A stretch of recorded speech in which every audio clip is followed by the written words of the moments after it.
What did the Buccaneers learn that can help them moving forward? That and more on today's episode of Locked On Bucs. Your daily Tampa Bay Buccaneers podcast, part of the Locked On Podcast Network, your team every day.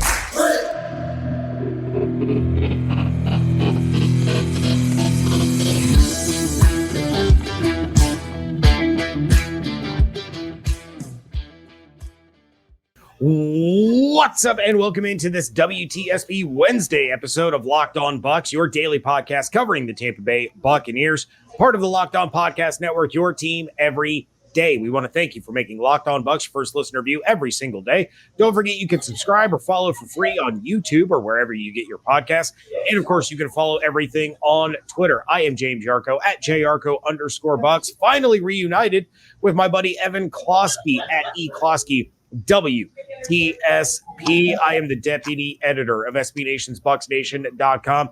Evan, of course, is on 10 Tampa Bay and at 10TampaBay.com. Not only talking about the Bucs, talking about the Lightning, talking about the Rays, talking about all things Tampa sports. And of course, we are here with you every Monday through Friday, along with our everydayers. And as always, we want to share our appreciation for your continued support of the show. Divisional games are always tough, but what problem do the Falcons specifically create for this Buccaneers team? And Week 7 predictions coming up in a little bit. But first, Evan, since the last time we've talked, the Buccaneers have played two very different games with a bye week in between. So taking a look back at that 20-6 loss to the Detroit Lions that, let's be honest, was ugly. It was ugly on offense. It was ugly on defense. Jake Camarda made it look a little pretty on special teams. But what is the biggest thing to you that the Buccaneers can learn from that loss to Detroit that's going to end up helping them moving forward? Well, first off, I just want to tell people that I think you have to average out the Saints game and the Lions game. Usually, throughout the course of a 17-game season, there are going to be 3 games where you do everything at an extremely high level. There are going to be 3 games where you do everything at a really bad level. And then everything else is who you probably are. So I would say that the Lions game is certainly going to be in the bad pile when we look back on it. The Saints game is going to be in the great pile when we look back on it. I would argue that the Vikings game is right there in the middle somewhere. And then the Eagles game, I don't even know if that's in the bad pile or not, because I just think that they were completely outmanned in that game. They just looked like an inferior team. And the number one takeaway is the plays were there. I think that's what pissed off Baker Mayfield so much after the game when he was talking with the media. And, I respect the amount of culpability he took for that L, because he really did blame himself for a lot of it. But the plays were there. Mike Evans is wide open down the field. Now, I don't know whether that was an ad-lib situation or that was the actual play design.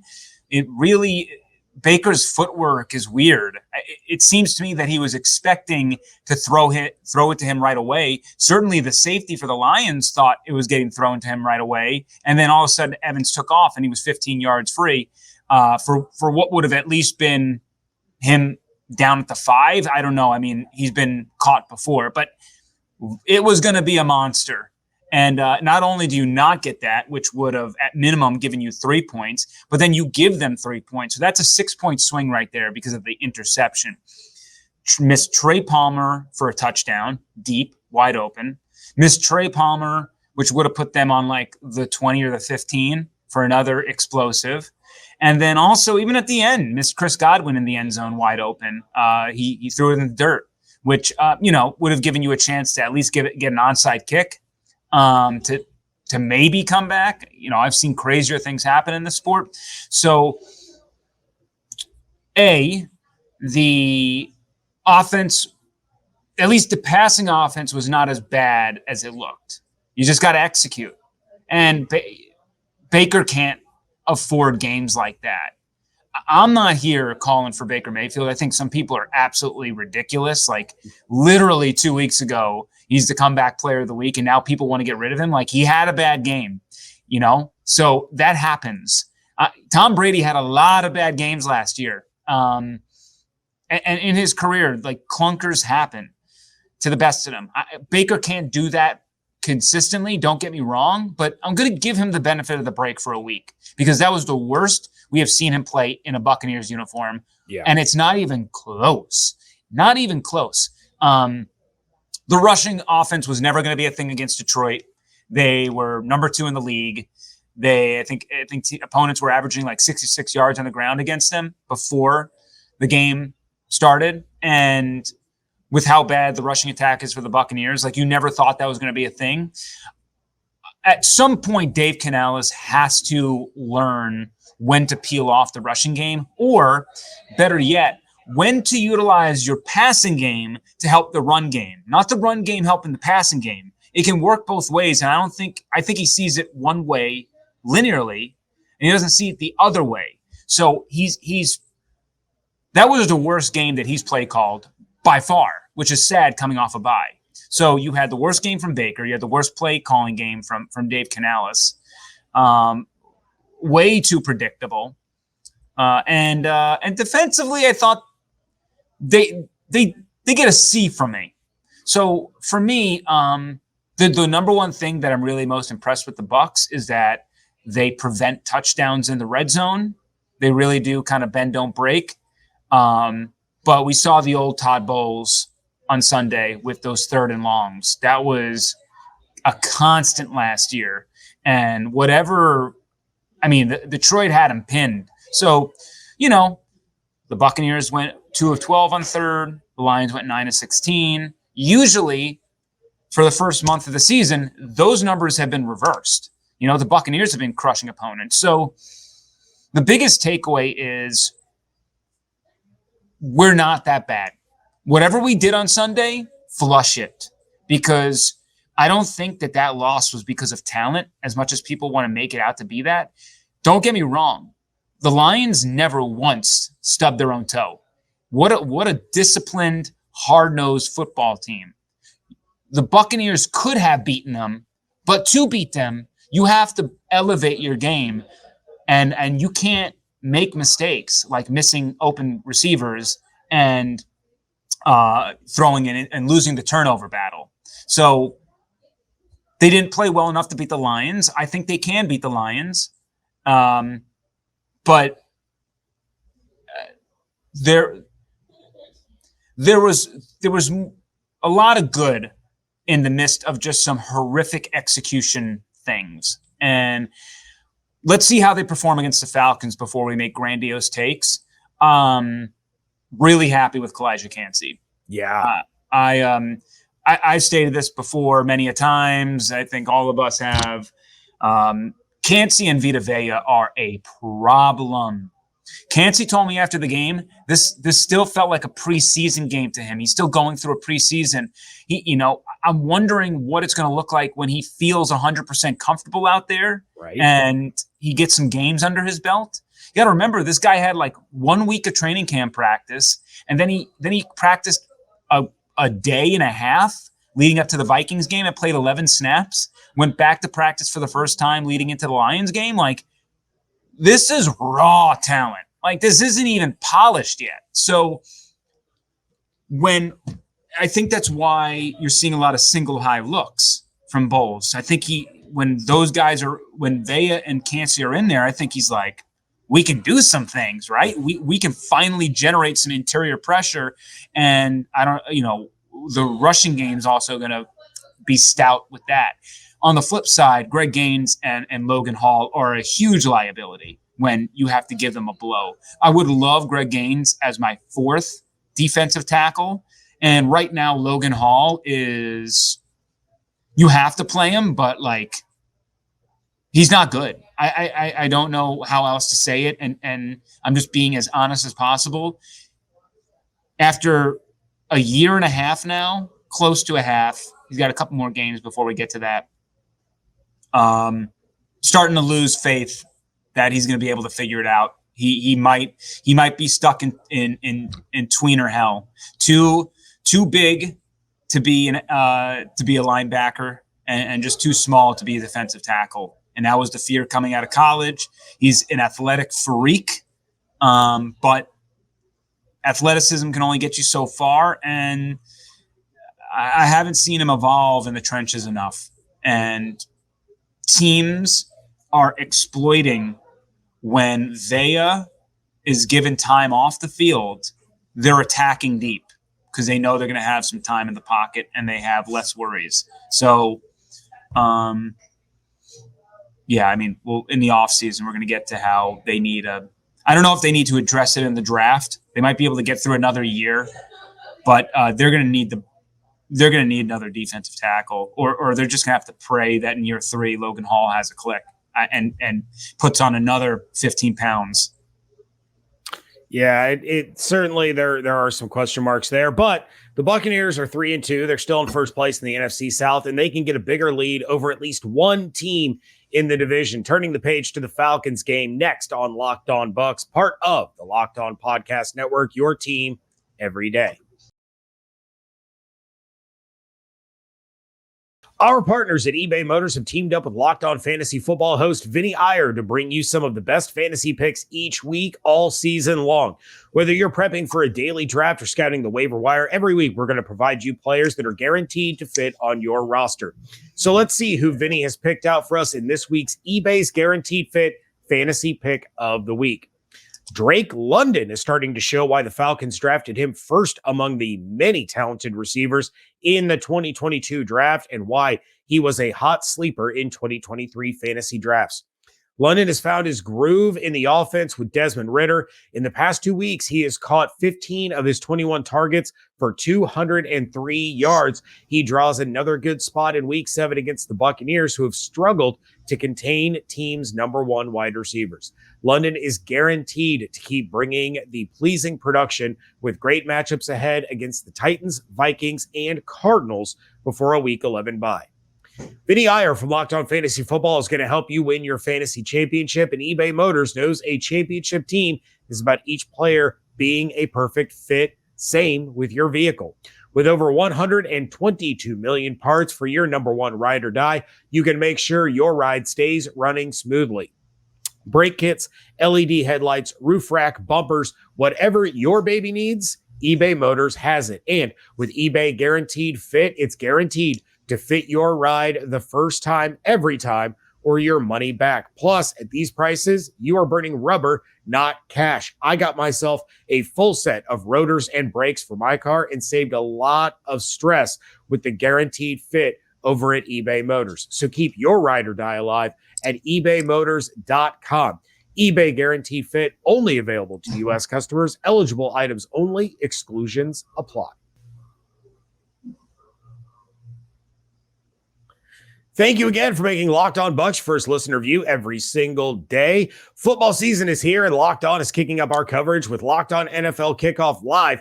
Each Friday, Locked On will go live at 2 p.m. Eastern on every Locked On NFL YouTube channel. Hosts Tanitra, Jarvis, and Kyle will break down every game on the NFL slate to get you ready for your team's matchup, your fantasy lineups, your betting angles, and more. Plus, get in-depth local analysis from our stable of NFL hosts across the country who know these teams better than anyone else. Find Locked On NFL Kickoff Live every Friday at 2 p.m. Eastern on any Locked On NFL YouTube channel.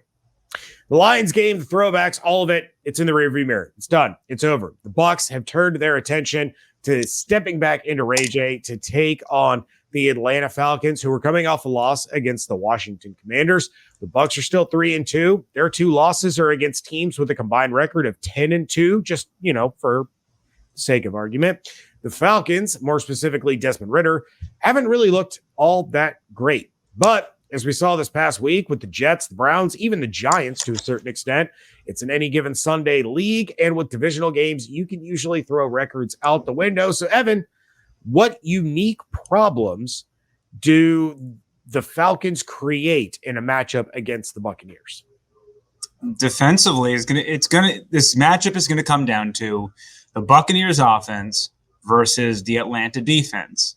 I tend to fade the Falcons against teams that know how to stop the run, because that is the bread and butter of what Arthur Smith wants to do. So with the Buccaneers, seemingly, we think, at full strength this weekend. Hoping that Anthony Nelson is available again. He was really the only holdout with concussion-like symptoms against the Lions. At full strength, you would imagine the Buccaneers are going to have the rushing game figured out. The problem is Atlanta is, I believe, averaging 99 yards given up on the ground. So this is yet another opponent the Buccaneers are going up against that knows how to stop the run. So this is yet another situation where Dave Canales is most likely going to run into brick walls, 2nd and 8, 2nd and 9, 3rd and 6, 3rd and 7s. I mean, the Byron Leftwich stuff feel like it's coming back. So can the Buccaneers generate offense? Can they move the ball down the field? And the Falcons defense, which gives up an average of 20 points per game this season, they've done really well in the secondary. Now, they've actually struggled against tight ends outside of that game against the Commanders, which I'm really confused why the Commanders didn't utilize Logan Thomas, who they've utilized the entire season against a team that has struggled against tight ends throughout the year. And when I say struggle, I mean they've been giving up around like 40 to 60 yards consistently. It's somewhere in that range to tight ends. I mean, Matt Laporta had a big game once. Thomas did not last week, so those kind of cancel out.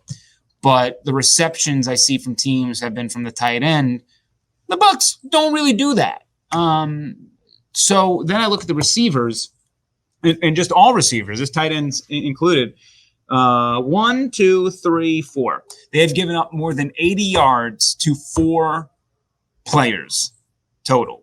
And 2 of them were on the Lions, by the way, which is probably one of the best offenses in the league, I think. So are they going to be able to get Evans and Chris Godwin north of 80?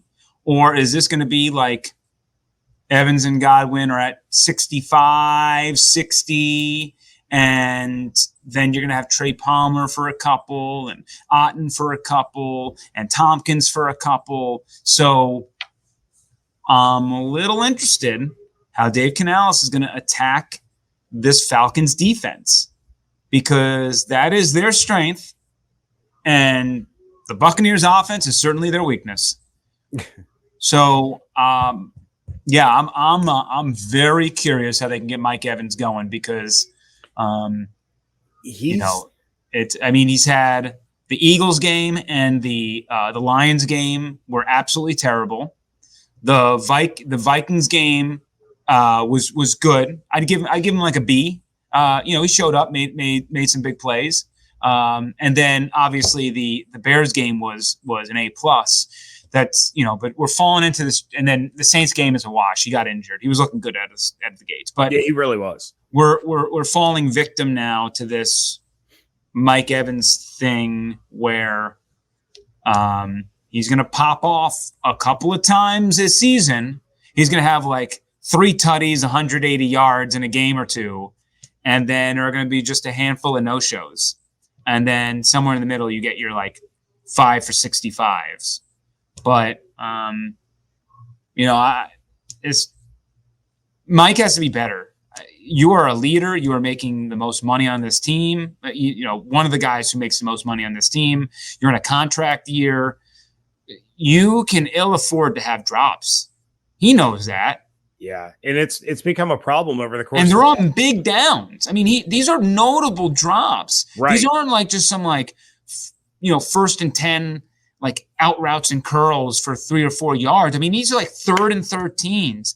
These are touchdown balls, like in the Eagles game. These are an OPI on 3rd and 1 that screws you out of your field position. Like he had he's coming up small in big moments at points, and that's new.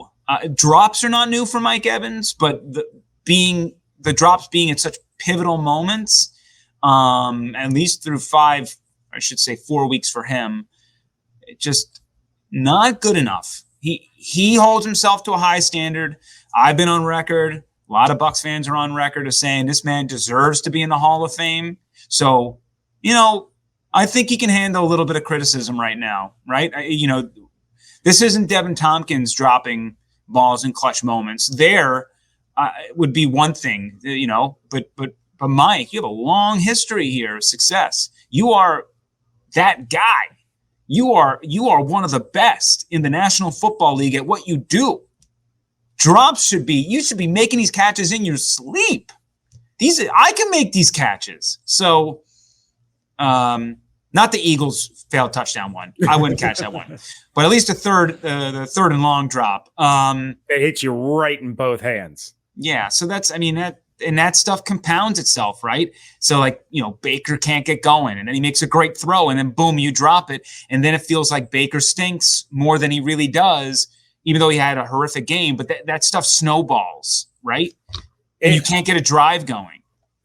And, I expect Mike Evans to have a bounce back game. 4 catches on 10 targets. Those aren't usual numbers. And a lot of people equated that Lions game, or not equated, but, compared it to the Panthers game of last year, where opening drive, Mike Evans has a walk-in touchdown that he drops.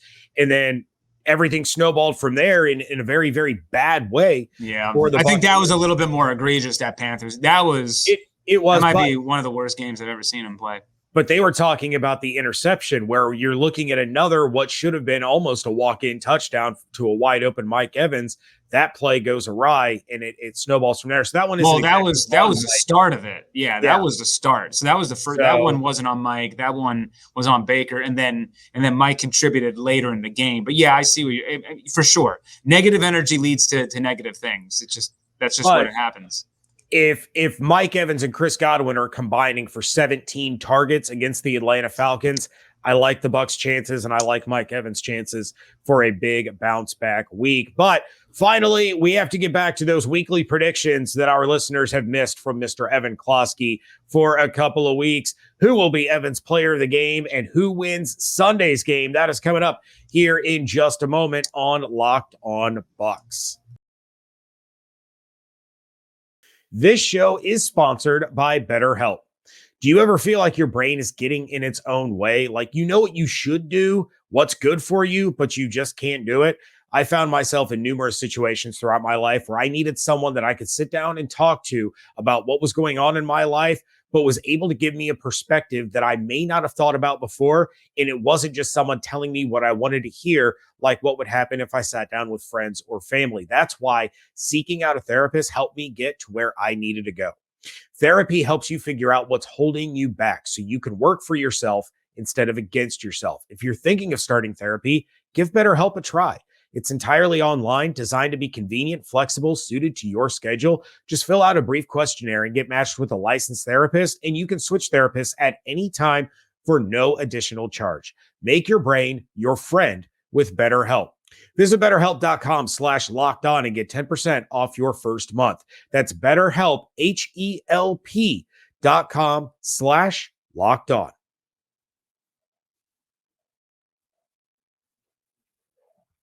Wrapping things up here on a WTSP Wednesday edition of Locked On Bucs. And Evan, it's time to break out that crystal ball of yours. It didn't go so well in your predictions for the Saints game. We had a lot of people in the live chat after the game talking about how they wished you were on the post-game reaction show with me to remind you that you did indeed pick the New Orleans Saints to win that one. I'm on a bad run right now. You have an opportunity at redemption for the next divisional matchup for the Buccaneers, but let's start off with your bold prediction for this game. First off, let me say this to everybody out there. I'm a big fat dummy. So if you said that, no, I'm not arguing it. Yeah, you was wrong 2 weeks in a row now. We're going to make it right. Bold prediction. Baker Mayfield, 3 touchdown passes. Love that. Can they all go to Chris Godwin? Sure. I mean, it's just selfish. He's super due. Might have Might have threw a couple of green Skittles on a Chris Godwin touchdown that didn't work out either. He's eventually got to score one, right? Baker knows that. He said a couple weeks. He said the Saints game. I believe after the Saints game, he was like, "Yeah, I'm trying to get Chris a touchdown." So if they have the look, they're going to do it. But teams know that Baker likes Chris on money downs, so now they're having to adjust. Yeah. But Chris is again, everyone is all down on Baker. Kicking him after a horrendous game. I think that Baker works best when he's got a little fire underneath him. People are doubting him, chip on the shoulder again. He knows that he stunk, and he is going to be locked in. I think whether he admits it or not, whether anybody admits it, might have taken a little bit of a happy lap there. Went to Cotton Bowl, was College Game Day, was everywhere, all these interviews. I don't blame him for it. He's been shat on for a while. So he deserves to have a little good energy in his life, and he deserves to embrace that. Back to focus time now. Now, if you do it once, I'm okay with it. You do it again, now we got some problems. So I think this is a big FU game from Baker Mayfield to all the haters out there. I'm going 3 tutties for Mr. Mayfield. All right. Well, does that mean that Mayfield's going to be your predictive player of the game, or are you going to pivot and give it to somebody else? Yeah, I mean, yes, but I think that's lame to do that. So I think Antoine Winfield Jr. Antoine Winfield. Yeah, it's he went from one of the best games we have seen him play in New Orleans to kind of being a non-factor. Don't really remember seeing him out there against Detroit. Didn't really call his name much. And with what the Falcons like to do, certainly with moving horizontal and vertical, with all of their motions and rushing attack and so on and so forth, he's got to be the X factor here. So I think he's going to be flying around with Ritter there in the at quarterback, and with the fear of him kind of beating you deep. I think Winfield's going to take some risk in this game. I think he's been yearning for an interception for a while, and I think he's going to smell it against Desmond Ritter. So I'm going to go with Antoine Winfield Jr. to just be everywhere again and remind us that he is on his way, if healthy, to an all-pro season. Yeah, 4 tackles, no passes defense, no forced fumbles, no sacks, no anything for Antoine Winfield Jr. He'll have a big game on Sunday. I'm with you 100%. Finally, your chance of redemption, Evan Klosky. What is your score prediction for the Buccaneers and Falcons? I'm going 24-13 Buccaneers. Please get me off the schneid. This circle, star this game, do whatever. It is huge. Mm-hmm. It is absolutely huge. And you have to win your divisional games at home at minimum. You stole one from the Saints. All right. If you can beat the Falcons, you are now really, it's so early in the season, but you're still controlling your own destiny. And it takes a little bit of pressure off you in Buffalo on Thursday night, a game where I don't think anyone's going to predict the Bucs to win that game. I haven't looked at it. I don't know what I'm going to do, but just take care of this weekend, solidify your spot in the division, and then let Thursday night be whatever Thursday night is. And at least if you lose up there in Buffalo, a game that I think we all penciled in as an L before the season, it's not going to feel as bad. They'll enter that little mini bye week again, 4-4. And I think that we can 4-3. Thank you. They'll enter that mini bye week 4-3. And again, they're still exactly where they need to be if they're going to get back to the playoffs. And we can break down the nuances of them improving in certain areas afterwards. But if they lose this game, it is bad news Bears. Yeah.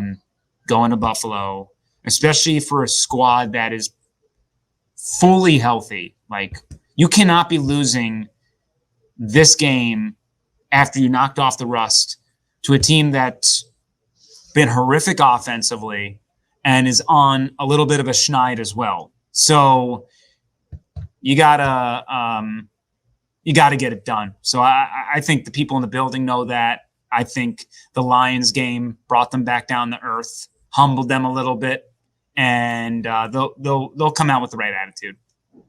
Yeah, I mean, you come out of that Bills game, and of course the Giants end up making me think, well, maybe Tampa has a chance against Buffalo, but I've been saying that Buffalo game is going to be a loss for a while. But you come out of that Bills game, let's say they are 4-3.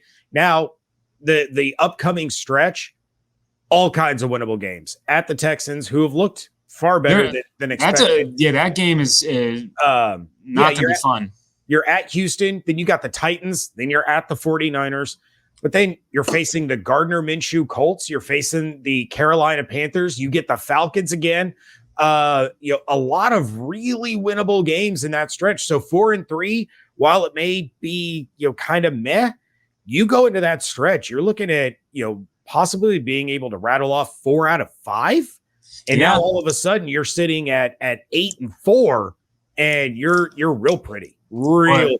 And here's the other thing I want to quickly say, because I know we're wrapping up here, but this game is also insanely important considering how lopsided the Buccaneers' schedule is to begin the season at home. Yes, they are 1-2 at home, 2-0 on the road. Didn't see that necessarily coming. Thought the wins would come in different places, but I mean, think about this. After this weekend, road, home, road, home, road. Home, road. Yeah, but I mean that is 6 of 8 weeks away from Ray J. That is an incredible number. And that is taxing. Now, luckily, one of those, again, they get a mini bye week to space out their road game a little bit. But that's a doozy. That's tough, especially factoring in you have to go to the West Coast on one of those and then come back home to just go to Indianapolis again. So, and then you got to go play in Green Bay in freezing cold weather. So, yeah. That's no big deal. No, certainly wasn't in 2020. And on that note, we are going to wrap it up for this episode of Locked On Bucs. Coming up tomorrow, I will be joined by Locked On Falcons host Aaron Freeman. Boo! Well, for those that watched the divisional preview, he was the only one of the NFC South hosts that was like, the Buccaneers are going to be better than what a lot of people are saying the Buccaneers are going to be. So we like Aaron Freeman on this program. But we don't like him this week. Boo! But Aaron and I are going to break down the Falcons and Buccaneers Week 7 matchup. Other than that, make sure you're following everything on Twitter at Locked On Bucs, at JYarcho_Bucs, at eCloskey WTSP. Make sure you are checking out everything that I'm doing over at BucsNation.com. Check out Evan on 10 Tampa Bay and at 10TampaBay.com. And every Sunday morning, check us both out on the Blitz right there on 10 Tampa Bay to get yourself ready for the Bucs game. We want to thank you for making Locked On Bucs your first listen review every single day. Hope you all have an absolutely outstanding day. Stay safe, stay healthy, fire the cannons. Want to thank you for joining us right here on Locked On Bucs, part of the Locked On Podcast Network, your team every day.